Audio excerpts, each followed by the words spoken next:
So it was supposed to be a back-to-back closing, and about 12 hours prior to closing, here we are with two little babies. We're packing up the last few boxes, and we're learning, hey, you don't know where you're going to be sleeping tomorrow night. And so that was just, I remember that we just looked at each other, and we were too tired to even like cry. We were just like, what are we going to do? Although God was leading you into what he wanted you to have, it wasn't without struggles. There was no promise from him that you would not have circumstances that came up. And did you guys have any other challenges about securing that property? Yes. A lot. So, mind you, this whole time, again, from August till about December, when we ended up closing on that house, I was making the commute to the sheriff's office where I was working, which is about an hour to an hour and 45 minutes drive from our house in Edmond. Just one way. On top of 12-hour shifts. Yeah, it was a lot. So we ended up closing on our house in Edmond. We'll get to your question. We ended up closing on our house in Edmond December, I think 3rd. 3rd. The night before we closed on our house, we were told that this house that the new house that God said, hey, this is your house. This is the house that I provided for you. The owner said, yeah, we're not going to do the repairs for you to get the loan to get this house. So it's going to fall through. So it was supposed to be a back-to-back closing, and about 12 hours prior to closing, here we are with two little babies. We're packing up the last few boxes, and we're learning, hey, you don't know where you're going to be sleeping tomorrow night. And so that was just, I remember that we just looked at each other, and we were too tired to even like cry. We were just like, what are we going to do? We had no idea what to do. And so we asked if we could postpone the closing for the house we were currently in, and they were not able to do that. So we had to just get up at, 7:30 that morning. We actually loaded the U-Haul all through the night. There was no sleeping.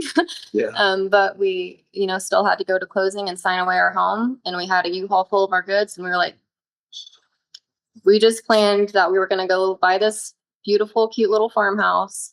We go sell our house. We have to sign away our house. And in our minds, that house was no longer an option because we were told it wasn't. And I was so confused because I just remember thinking, God, you said the house is for us, and so it was a hard point between like keeping your faith and knowing his promise is true and he's gonna, hold his word on that because God's word doesn't return void. And then also like, but what do we do right now? It felt really hopeless, even though you still had some hope to hold on to. So thankfully we had a 16-foot travel trailer, just a little tiny pull behind. And so the very first night we went and stayed in a hotel just so we could kind of figure out a plan. We had to find a sitter for our chickens.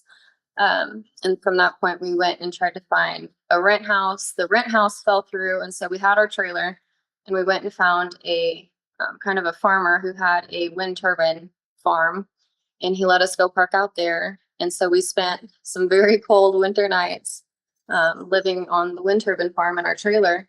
Again, we were looking for options because we didn't know where we were going. But part of us also kind of didn't want to look for options because we knew somehow God was going to put it all together.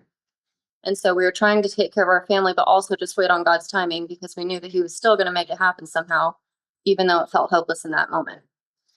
Well, there was one cold night, I know, and the pipes broke and in the travel trailer that we had. And so, because it was well below freezing. Yeah. And so we ended up starting to live out of hotels as well as, again, have all of our stuff packed in this travel trailer. So the money that we did make from selling our current home was quickly dwindled from living in hotels, every few nights. That got very expensive. We were having to pay for a U-Haul for about a week. That got really expensive. Also, we were all very badly sick right after we moved. We all came down with the flu. We're trying to potty train our toddler. We have two little boys. We're living in a travel trailer. We're struggling to breathe. It's freezing. Like, it was just not a good time. Yeah. But we still felt like I know God's gonna make this happen somehow. So, 2 weeks until the end of December, or more like a week before the end of December, the owners reached out to me on my cell phone, uh, absent the realtors, and they said that, hey, we're willing to make those repairs. And again, it's just minor repairs like painting. The couple doors need painted and scratched off the flaking paint, and that's really it. But we're gonna make the repairs, and then we'll have you guys in there hopefully by the end of December. And so, And at that point, we were out of money for hotel rooms. Our trailer was broken. And another just awesome God moment is he provided a complete stranger that we had never met before. She reached out and offered for us to live out of her pool house, and just however long it took until our house deal closed. and that's where we spent Christmas. We spent Christmas in a lady's pool house.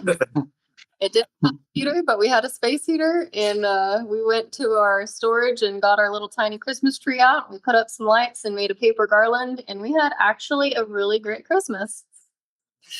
That was going to be a very memorable one. Yes. And it was kind of funny because David, that was his first Christmas he had ever had with us since having children, because normally law enforcement has to work holidays. And that was the first Christmas he's ever had with us since having kids. And so we were sick as dogs. We were cold, but it was still so sweet because it was like our first Christmas together as a family. And so we still really enjoyed it. That is an amazing story. And bro, I don't know about you, but how many homesteaders in transition have a very similar story that includes travel trailers? You know, it's actually rather amazing the number of people that, like I said, they either intentionally moved to one while they were doing something. Mm-hmm. Circumstances put them there. If you want to hear the full inspiring journey of David and Holly Lacey from Glory Hills Homestead, including their incredible money-saving hacks that they learned for their new homestead, watch the entire interview here. You won't want to miss their story of faith, resilience, and practical homesteading tips. Thanks for watching.